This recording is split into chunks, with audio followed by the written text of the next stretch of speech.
18ನೇ ಶತಮಾನದ ಐತಿಹಾಸಿಕ ಹಿನ್ನೆಲೆ ಇರುವ ಕಿತ್ತೂರ ಸಂಸ್ಥಾನಕ್ಕೆ ಸೇರಿದ ಸಂಗೊಳ್ಳಿಯ ನಿಸ್ವಾರ್ಥ ಜೀವಿ ಕ್ರಾಂತಿವೀರ ಸಂಗೊಳ್ಳಿ ರಾಯಣ್ಣ.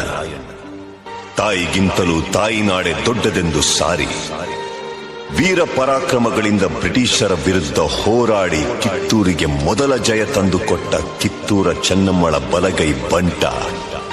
ಕರುನಾಡಿನ ಜನರ ಮನಮನೆಗಳಲ್ಲಿ ಕ್ರಾಂತಿ ಜ್ಯೋತಿ ಹಚ್ಚಿದ ವೀರ ಸೇನಾನಿ ಕ್ರಾಂತಿವೀರ ಸಂಗೊಳ್ಳಿ ರಾಯಣ್ಣ.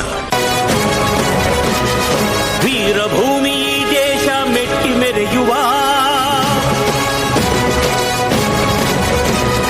ವೀರಮಾತೆ ಆವೇಶ ಛಲವ ತೋರುವ ವೀರಭೂಮಿ ದೇಶ ಮೆಟ್ಟಿ ಮೆರೆಯುವ ವೀರಮಾತೆ ಆವೇಶ ಛಲವ ತೋರುವ ಪುಣ್ಯ ಭೂಮಿ ಮಾನ ಪ್ರಾಣ ರಕ್ಷೆಗಾಗಿ ಶ್ರಮಿಸುವ ದೇಶಭಕ್ತಿ ಈಶ ಶಕ್ತಿ ಎಂದು ಸಾರಿ ಹೇಳುವ ನಾಡ ಶತ್ರು ನಾಶಕ್ಕಾಗಿ ಸಂಘಟಿತರಾಗುವ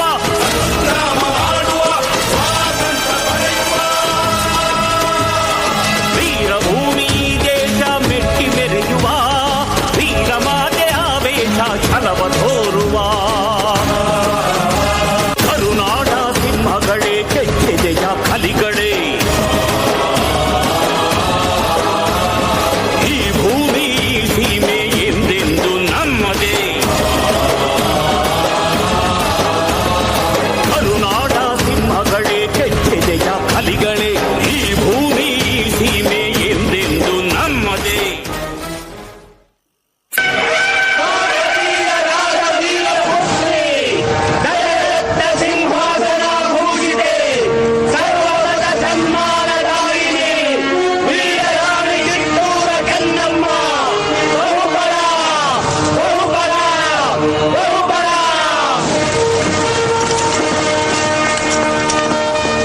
ಮಾರ್ನಿಂಗ್ ರಾಣಿ ಸಾಹೇಬ್. ಕುಳಿತುಕೊಳ್ಳಿ. Thank you thank you. ವಿಷಯವೇನೆಂದು ಕೇಳಿ ಮಹಾಮಂತ್ರಿಗಳೇ. ಸಾಹೇಬರೇ, ತಾವು ಬಂದ ವಿಚಾರ ತಾಯಿಯವರಿಗೆ ತಿಳಿಸಿ. ನೀವು ಮನ್ರು ಒಪ್ಪಂದದ ಪರುಕಾರ ಕಪ್ಪವನ್ನು ಕೊಡುತ್ತಿಲ್ಲ ಯಾಕೆ? ಕಪ್ಪ? ನಾವು ನಿಮಗೆ ಕಪ್ಪ ಕೊಡಬೇಕೆ? ಕಪ್ಪ ಕೊಡಲು ನೀವೇನು ನಮ್ಮ ಒಡ ಹುಟ್ಟಿದವರೇ, ಬಂಧು ಬಳಗದವರೇ, ಇಲ್ಲ ದಾಯಾದಿಗಳೇ? ನಿಮಗೇಕೆ ಕೊಡಬೇಕು ಕಪ್ಪ? ಕಿತ್ತೂರು ನಿಮ್ಮಪ್ಪ ತಾತ ಮುತ್ತಾತಂದಿರು ಕಟ್ಟಿ ಬೆಳೆಸಿದ ಆಸ್ತಿ ಅಲ್ಲ, ಕನ್ನಡಿಗರ ಆಸ್ತಿ.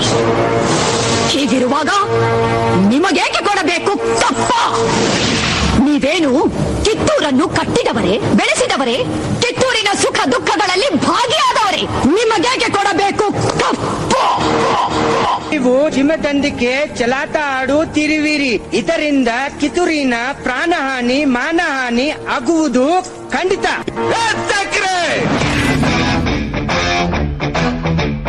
ಕನ್ನಡಿಗರ ಮಾನಾಭಿಮಾನ ನಿನ್ನಂತ ಕಚ್ಚಿನಾಗೆ ಗೊತ್ತೈತಿ. ಇದು ಕೆಚ್ಚದ ಕಲಿಗಳ ಬೀಡೈತಿ. ಅಂಜಿಕೆ ಎಂಬುದರಿದಿರ ನಾಡೈತಿ. ಕಿತ್ತೂರು ದೇಶಾಭಿಮಾನ ಸ್ವಾಭಿಮಾನದ ಗೂಡೈತಿ. ಇಂಥ ನಾಡ್ಗ ನೀನು ಜೀವ ಭಯ ತೋರಿಸ್ತಿ.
under arrest.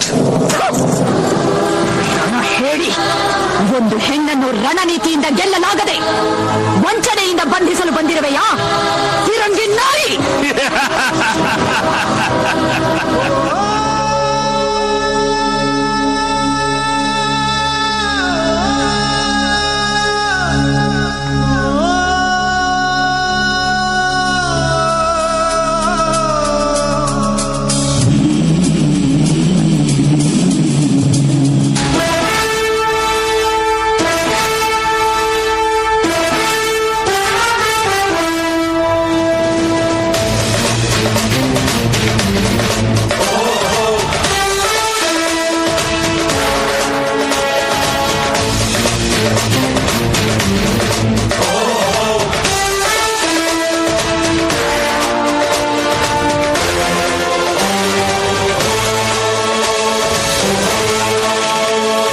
ಗಂಡು ಮೆಟ್ಟಿದ ನಾಡು ಇದು ಗಂಡುಗಲಿಗಳ ಬೀಡು.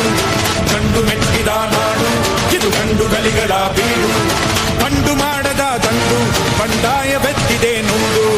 ಗಂಡು ಮಾಡದ ಗಂಡು ಬಂಡಾಯವೆತ್ತಿದೆ ನುಂಡು. ಕಾಡು ಮೇಡನು ಅಲೆದು ಕಟ್ಟುಪಾಡನು ಮುರಿದು. ಕಾಡು ಮೇಡನು ಅಲೆದು ಕಟ್ಟುಪಾಡನು ಮುರಿದು. ಫಿರಂಗಿ ಪುಂಡರ ರುಂಡವ ಕಡಿಯಲು ಶಸ್ತ್ರಧಾರಿ ಶಕ್ತಿಯಾಗಿ ನುಂಗಿದೆ ನೋಡು. ಗಂಡು ಮೆಟ್ಟಿದ ನಾಡು ಇದು ಗಂಡುಗಲಿಗಳ ಬೀಡು. ಗಂಡು ಮೆಟ್ಟಿದ ನಾಡು ಇದು ಗಂಡುಗಲಿಗಳ ಬೀಡು.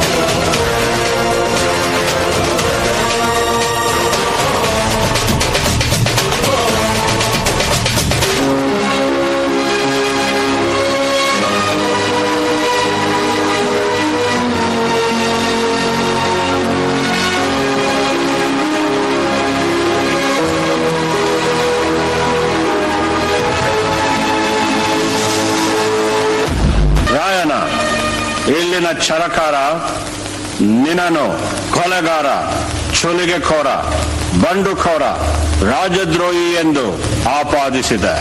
ರೀ ಜಡ್ ಸಾಹೇಬ್ರ, ನಾ ಸುಲಿಗೆ ಕೋರ ಅಲ್ರಿ, ಸ್ವಾತಂತ್ರ್ಯ ಹೋರಾಟಗಾರ. ನಾ ಸುಲಿಗೆ ಮಾಡಿದ್ದು ನಮ್ ದೇಶದ ಸಂಪತ್ತ ದೋಚೋ ತುಡುಗ್ ನನ್ ಮಕ್ಕಳನ್ನ. ನಾ ಕೊಲೆಗಾರ ಅಲ್ರಿ, ಸಾಮಾನ್ಯ ವಾಲಿಕಾರ. ಆದ್ರ ನಾ ಕೊಂದಿದ್ದು ದೇಶದ್ರೋಹಿಗಳನ್ನ. ತಪ್ಪೆಜ್ಜೆ ಇಟ್ಟು ತಪ್ಪು ಮಾಡಿ ಆ ತಪ್ಪನ ನಮ್ ತಲೆ ಕಟ್ಟಿ ನಮ್ಮನ್ನ ಅಪರಾಧಿಗಳಂತ ಕರೀತೀರಿ ಕುಂಪಣಿ ಸರ್ಕಾರಿ ಚಚಿತ್ಕಾರ. ರಾಯಣ್ಣನ ಉಳಿದ ಸಹಾಯಕರಾದ ಬಾಲನಾಯಕ, ಬಸವಲಿಂಗಪ್ಪ, ಕರಿಬಚ್ಚಪ್ಪ, ಭೀಮಪ್ಪ, ಕೆಂಚಪ್ಪ ಮತ್ತು ಅಪ್ಪಾಜಿ ನಾಯಕರಿಗೆ ಗಲ್ಲು ಶಿಕ್ಷೆ ವಿಧಿಸಿದೆ. ಈ ಅಪರಾಧಗಳಿಗೆಲ್ಲ ಮುಖ್ಯ ಕಾರಣಕರ್ತನಾದ ರಾಯಣ್ಣನನ್ನು ರಾಜದ್ರೋಹಿ, ದಂಗೆಖೋರ, ಅಪರಾಧಿ ಎಂದು ಪರಿಗಣಿಸಿ 26/1/1831 ಗಲ್ಲು ಶಿಕ್ಷೆಗೆ ಗುರಿ ಮಾಡಬೇಕೆಂದು ನ್ಯಾಯಾಲಯವು ಆಜ್ಞೆ ಮಾಡುತ್ತಿದೆ.